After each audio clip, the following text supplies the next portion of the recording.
Samuel Lyons wasn't just another server at the Maple Lounge. He had a special gift for making every customer feel valued, regardless of their background. With his warm smile and composed demeanor, Samuel quickly became a favorite among regulars. To him, every person deserved respect, whether they wore an expensive suit or a pair of ripped jeans. That Wednesday afternoon, the restaurant had an unusual calmness about it. The faint hum of soft piano music filled the air, blending with the sound of glasses being polished and tables being set. The quiet was broken by the soft chime of the entrance bell. Samuel looked up to see a teenage boy walk in, flanked by two stern-looking men in suits. It was clear this wasn't an ordinary guest. Even though Samuel recognized the boy, Ethan Trump, he greeted him the same way he would greet anyone else. "Welcome to the Maple Lounge. A table for one?" Samuel asked with a kind smile. Ethan gave a slight nod and gestured toward a booth by the window. Samuel led him there and handed him a menu. "Take your time," he said warmly. Ethan glanced at the menu briefly before ordering a classic burger with fries and a soda. Samuel didn't comment on the simplicity of the order. He simply nodded and said, "Coming right up." As Samuel headed toward the kitchen, his manager, Mr. Benson, intercepted him with a concerned expression. "Do you know who that is?" Benson asked sharply. Samuel glanced back at the booth. "No, sir, should I?" "That's Ethan Trump," Benson hissed. "His father—" "I know who his father is," Samuel replied calmly. "Then you understand how delicate this is," Benson snapped.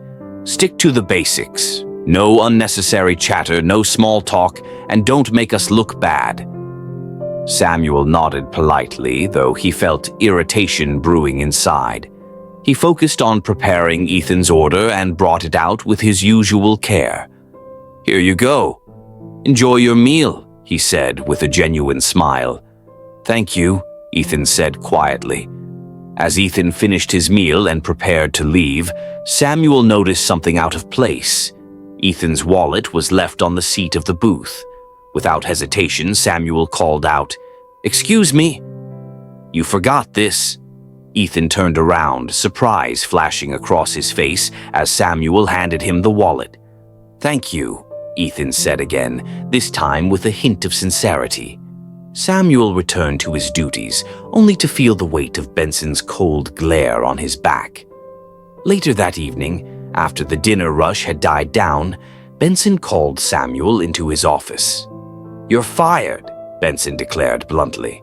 Samuel's brows furrowed in confusion. "What? Why?" "You broke protocol," Benson said with a dismissive wave of his hand. "You could have jeopardized the restaurant's reputation."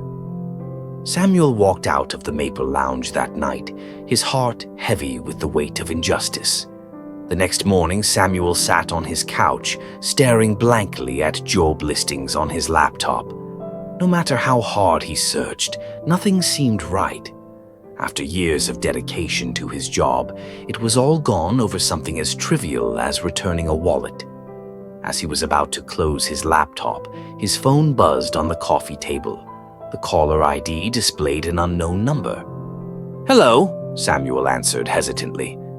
"Is this Samuel Lyons?" a deep voice asked. "Yes, this is he. May I ask who's calling?" "This is Donald Trump." For a moment, Samuel thought it was a prank. Mr. Trump?" he asked cautiously. "Yes," Trump replied. "My son Ethan told me what happened at the restaurant yesterday. He mentioned how you helped him when he left his wallet behind." "It wasn't a big deal, sir. Anyone would have done the same," Samuel replied humbly. "Well, apparently not," Trump said firmly. "And I heard your manager fired you for it. That's unacceptable." Samuel was stunned into silence. "You seem like a good man, Samuel," Trump continued. "I don't tolerate people being punished for doing the right thing. Here's what I'm going to do.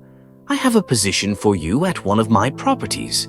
Name the role you want, and we'll make it happen."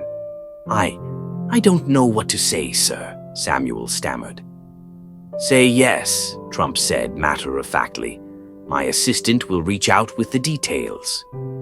Before Samuel could respond, the line went dead. He stared at his phone, replaying the conversation in his mind. Could this really be happening? The Trump Tower Hotel was a world Samuel could have never imagined stepping into. Its grand architecture and opulent design felt like something from another reality compared to the modest atmosphere of the Maple Lounge. Adjusting his tie nervously, Samuel walked through the golden revolving doors. "Mr. Lyons, welcome," a receptionist greeted him warmly. "Mr. Trump has arranged a meeting with our executive team." Inside a sleek conference room with panoramic windows, Samuel met a group of polished executives.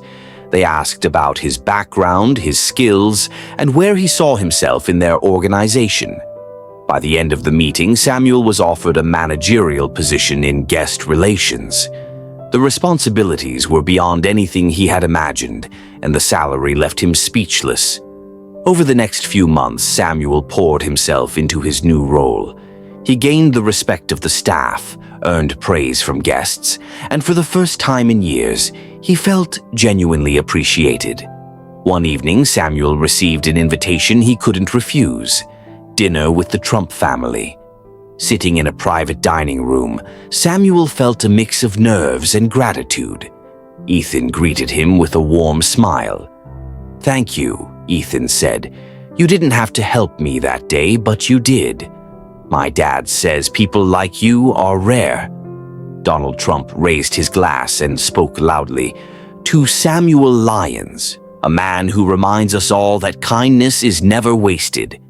The applause around the table was thunderous, but Samuel's smile was quiet and genuine. In that moment, he realized that a simple act of kindness had changed his life forever.